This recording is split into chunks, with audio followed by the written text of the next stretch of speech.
دوست کی غلطی ریت پر لکھو تاکہ پانی اسے مٹا دے، اور دوست کے احساس پتھر پر لکھو تاکہ کوئی اسے مٹا نہ سکے۔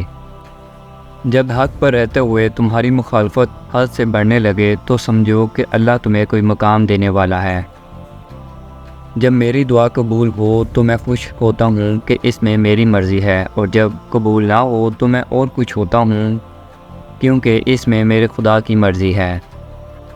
محبت کا حقدار تو اللہ ہے، بس تم اسی کے آگے جھکو، وہ تمہیں کسی کے آگے جھکنے نہیں دے گا۔ اپنا کردار بنانے میں اتنا مشغول ہو جاؤ کہ دوسروں پر تنقید کرنے کا وقت ہی نہ ملے۔ سب سے بڑا جاہل وہ ہے جو ایک ہی پتھر سے 2 دفعہ ٹھوکر کھائے۔ جب تمہارا دل کسی کو گلے لگا کے رونے کو چاہے تو قرآن پاک کو گلے لگا لینا۔ یہ دنیا بھی کتنی عجیب ہے۔ ایماندار کو بے وقوف، بے ایمان کو عقل مند اور بے حیا کو خوبصورت کہتے ہیں۔ ہے بے شک مشکل کے ساتھ عطا آسانی ہے، برے وقت میں صبر کرنا اور بہتر وقت میں شکر کرنا مومن کی پہچان ہے۔ تمہارے والدین تمہیں بچپن میں شہزادوں کی طرح پالتے ہیں، لہذا تمہارا بھی فرض بنتا ہے کہ ان کو بڑھاپے میں ان کو بادشاہوں کی طرح رکھو۔ اگر تمہیں کوئی صرف اپنی ضرورت کے وقت یاد کرتا ہے تو پریشان مت ہو، بلکہ فخر کرنا کہ اس نے اندھیروں میں روشنی کی ضرورت ہے اور وہ روشنی تم ہو۔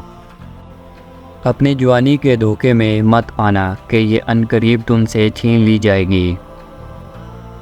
وہ شخص کیسے ضائع ہو سکتا ہے جس کا ضامن خدا ہے؟ دوسروں کے محل میں غلامی کرنے سے بہتر ہے کہ انسان اپنی جھونپڑی میں حکومت کرے۔ اپنے جسم کو ضرورت سے زیادہ مت سنوارو، اسے تو مٹی میں مل جانا ہے، سنوارنا ہے تو اپنی روح کو سنوارو کیونکہ اسے رب کے پاس جانا ہے۔ بہت سے انسان ایسے ہیں جنہیں زبان نے موت کے گھاٹ اتارا ہے، اور انسان کو اللہ کی محبت تب نظر آتی ہے جب اسے دنیا کی محبت تھکا دیتی ہے۔ خود اپنی دعاؤں سے اپنا مقدر لکھتے ہو اور تمہاری دعائیں ہی تم تک وہ سب لے آتی ہیں جو تمہارا نصیب بھی تمہیں نہیں دے سکتا۔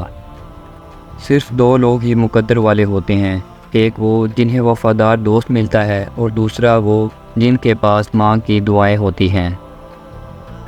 تم کسی کے ساتھ بھلائی کرو اور تمہیں اس کا بدلہ برائی کی صورت میں ملے تو سمجھ لو کہ تمہاری نیکی خدا کو قبول ہو گئی ہے۔ ایسے شخص کو کبھی مت گوانا جس کے دل میں تمہارے لیے محبت، فکر، عزت اور چاہت ہو۔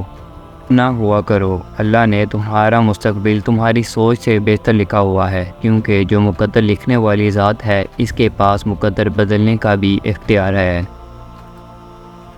مجھے مایوس ہونے والے شخص پر تعجب ہوتا ہے جبکہ اس کے پاس استغفار کی قوت موجود ہو۔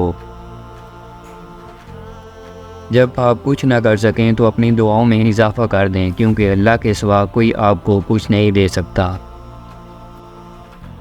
کسی کا دل اتنا مت دکھاؤ کہ اللہ کے سامنے تمہارا نام لے کر رو پڑے، کیونکہ ٹوٹے ہوئے دل کی آہ عرش تک جاتی ہے۔ تمہارا ایک رب ہے پھر بھی تم اسے یاد نہیں کرتے، لیکن اس کے کتنے بندے ہیں پھر بھی یہ تمہیں کبھی نہیں بولتا۔ جتنا بھی دل دکھائے، یہ یاد رکھنا کہ جب اللہ کے بندے ہمیں توڑتے ہیں تو ان کا توڑنا ہمیں اللہ سے جوڑتا ہے۔